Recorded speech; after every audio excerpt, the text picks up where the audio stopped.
Olá, está começando agora mais um programa Cidadania e o nosso assunto de hoje é a dislexia.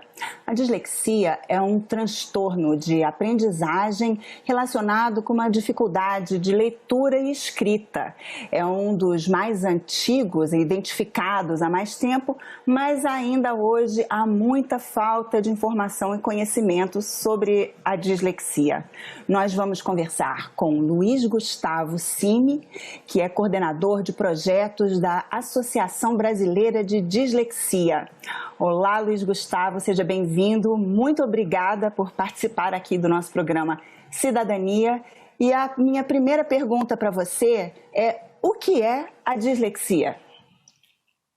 Olá, Roberta. É um prazer enorme estar aqui. Agradeço gentilmente a oportunidade e vai ser uma alegria compartilhar esse bate-papo e disseminar boas informações acerca da dislexia. Bom, como você bem colocou na introdução, né, a dislexia hoje está classificada como um transtorno específico de aprendizagem das habilidades de leitura e escrita.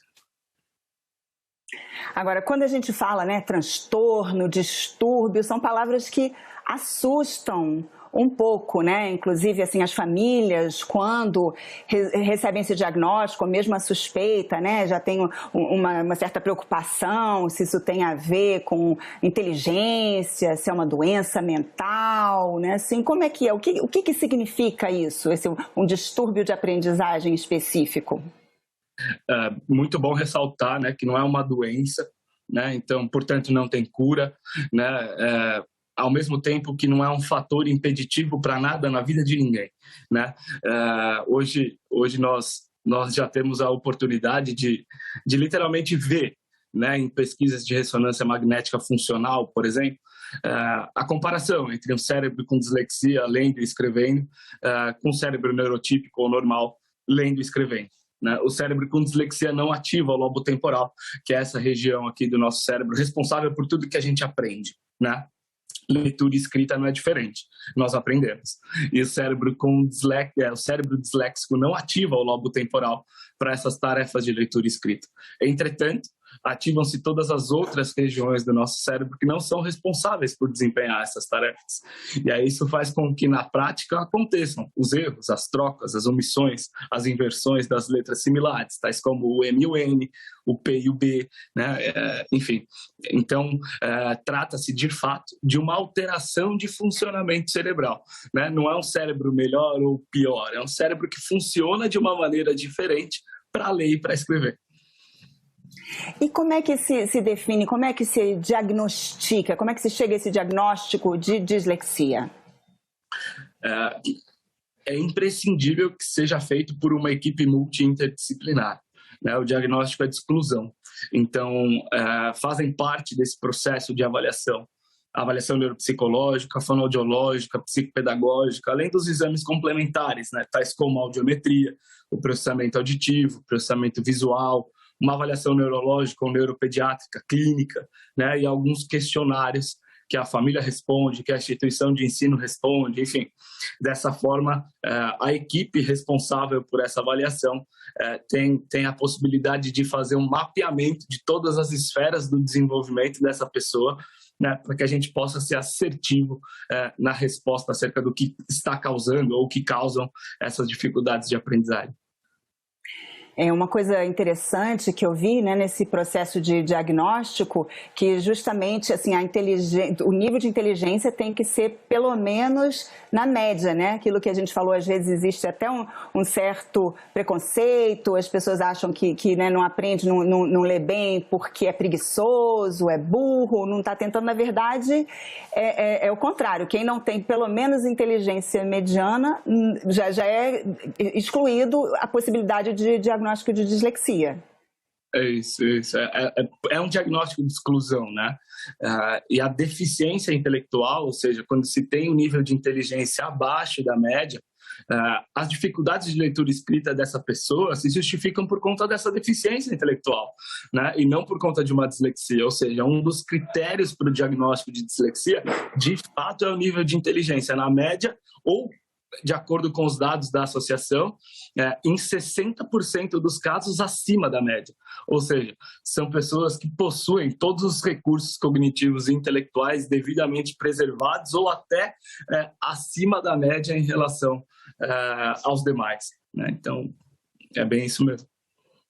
E muitas vezes, né, os disléxicos precisam justamente usar essa inteligência, muitas vezes acima da média, para conseguir viver nesse nosso mundo onde tem tanta coisa escrita, tanta informação escrita, e já começar pela escola, né? Como é que um disléxico consegue, né, levar a vida escolar? Muitas vezes também o diagnóstico ele surge da escola, é uma demanda, a escola que identifica, que vê que é possível que tenha ali um caso de dislexia? Os primeiros sinais e sintomas, eles são perceptíveis na alfabetização, né? Que é justamente quando a criança começa a aprender a ler e escrever, né? Então, ali já é possível, né, perceber os primeiros sinais e sintomas. Então, vai ter uma lentificação fora do normal para esse processo de alfabetização acontecer, né? Então, são aquelas crianças que o professor percebe que é inteligente, né, que tem todos os recursos devidamente preservados, mas não consegue fazer a aquisição, né, das habilidades de leitura e escrita. Então, vai demorar mais que os demais e fora do normal, né? Então, ali a gente já começa a perceber os primeiros sinais e sintomas. O ideal é que o diagnóstico seja feito o quanto antes, né? Quanto antes for feita essa identificação, melhor é o prognóstico, né? Agora, não significa que não se pode chegar à conclusão de um diagnóstico de dislexia de um adolescente ou um adulto, por exemplo, né? Muito pelo contrário, né? O diagnóstico é sempre um marcador importante, né, para o desenvolvimento da vida, né, acadêmica, social, dessa pessoa. Mas justamente quanto mais cedo se identificar, né, mais chance de terapias, mecanismos, acolhimentos, para não gerar outras questões, porque assim, uma dislexia mal cuidada, né, não tratada desde cedo, ela pode gerar outras questões aí até emocionais? Com certeza, né? Isso a gente vê muito, né? Os desdobramentos da ausência de um diagnóstico, né? As consequências da desinformação, né? Os impactos de não saber de fato o que se tem, né? E como se trabalhar com essa dificuldade, com certeza geram prejuízos significativos, né? E até quadros depressivos, por exemplo, né? Uma baixa autoconfiança, uma baixa autoestima, enfim, esses são sinais e sintomas absolutamente perceptíveis quando o diagnóstico é tardio. E quando se tem esse diagnóstico, né? O que se pode fazer? Bom, é importante destacar, né? Assim, não tem receita de bolo, né? Não tem, um disléxico não é igual ao outro, né? Então, cada um possui as suas próprias características e especificidades, e justamente por essa razão, a avaliação multidisciplinar se faz fundamental, né? Então, é durante esse processo de avaliação que a equipe vai perceber quais são as características, né, as especificidades dessa pessoa, as habilidades, as dificuldades, e aí sim moldar e estruturar as melhores intervenções possíveis, né?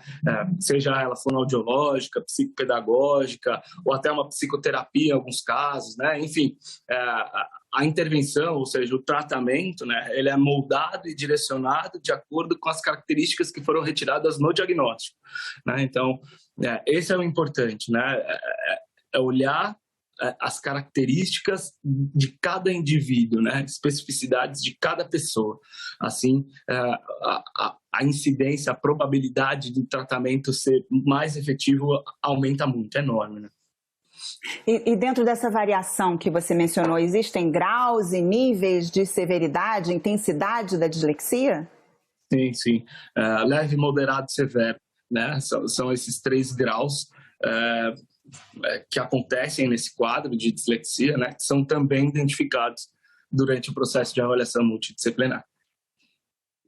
E essas acomodações, adaptações na escola, que é um lugar onde se exige muito a leitura e a escrita, né? Assim, como acolher e receber essas crianças, esses alunos que são disléxicos? Vai depender muito do grau de escolaridade, né? Mas são, na maioria dos casos, adaptações simples de serem feitas.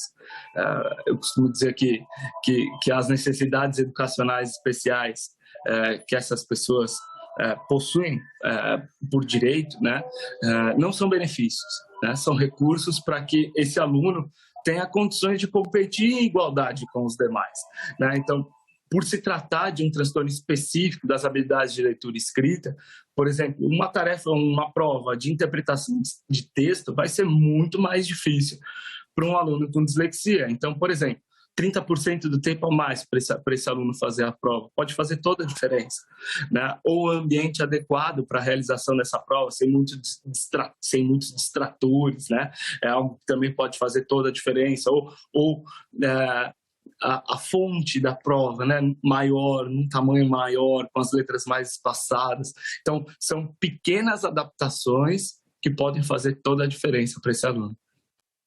E os recursos tecnológicos que a gente tem hoje em dia, por exemplo, né, você falou uma prova, a gente sabe que às vezes tem assim, um ledor que lê o enunciado para o aluno, assim, às vezes seria possível ter assim, a prova gravada para ele escutar, ou mesmo um livro, tem que ler um livro para a aula, ele pode ler um audiolivro em vez de ter que ler mesmo o texto, pode usar esses recursos tecnológicos? Com certeza, né? Com certeza. A evolução, a tecnologia, né, vem para agregar, né, incluir cada vez mais esses alunos, né, com transtornos específicos de aprendizagem, né? Como você bem ressaltou, por exemplo, um audiolivro, né, faz toda a diferença, né?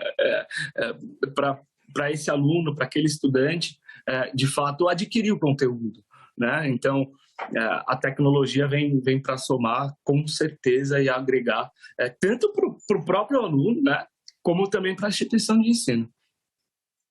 E as instituições de ensino, elas estão preparadas para aceitar esses recursos, para considerar, né, que entender que são mesmo equivalentes, que não é não está dando moleza para aquele aluno?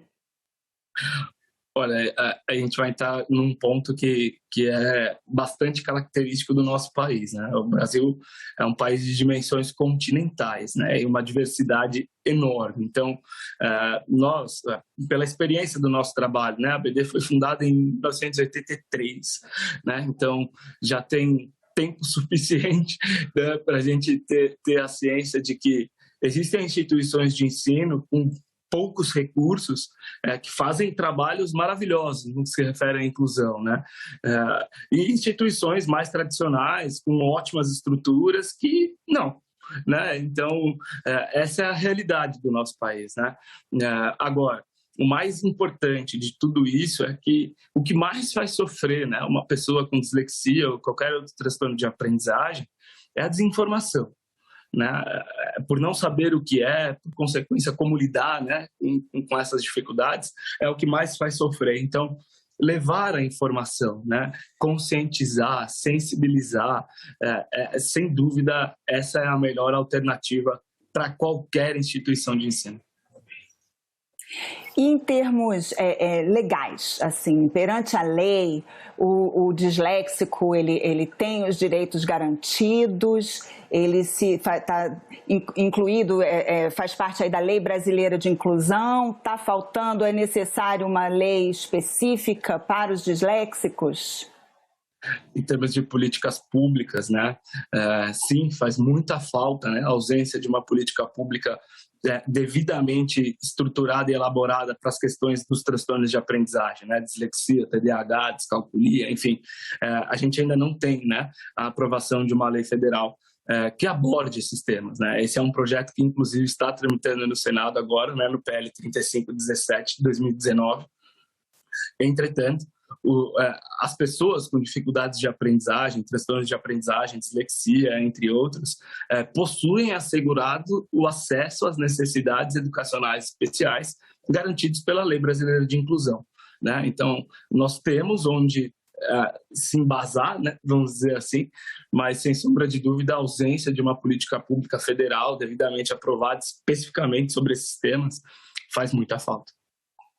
Você mencionou aí outros transtornos de aprendizagem, déficit de atenção. Assim, é possível uma pessoa ter mais de um desses transtornos ou um exclui os outros? É comum ter, né? Então, isso é uma comorbidade, né? Essa palavra comorbidade ficou muito conhecida em tempos de pandemia, né?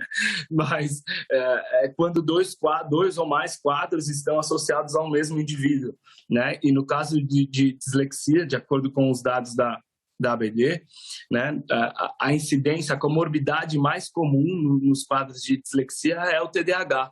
65% dos casos de dislexia apresentam como comorbidade o transtorno do déficit de atenção e hiperatividade, né, entre outros, mas mais comum de fato é o TDAH.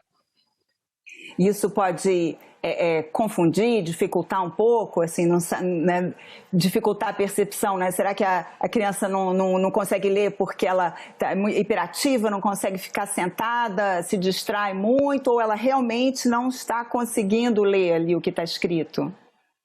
Sem dúvida, né? Dificulta muito o sucesso da aprendizagem, né? Então, quando você tem uma comorbidade, por exemplo, de dislexia e TDAH em uma criança em idade de alfabetização, os sintomas inevitavelmente se confundem, né? Então, a dificuldade de memória, de atenção, concentração, associada às dificuldades de leitura e escrita, vão aparecer nesses casos, né? E sem sombra de dúvida, existe essa confusão, né? Entretanto, vale destacar aqui, né, que são quadros completamente diferentes, com sintomas completamente diferentes, diagnósticos e tratamentos diferentes.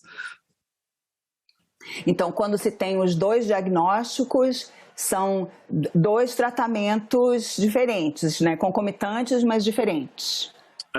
Quando a gente está falando de dislexia e TDAH, por exemplo, né? O TDAH, o tratamento mais indicado e recomendado cientificamente mesmo, né? Em termos de evidência, é o medicamentoso, né? Então, nós temos diversos tipos de medicações hoje, né?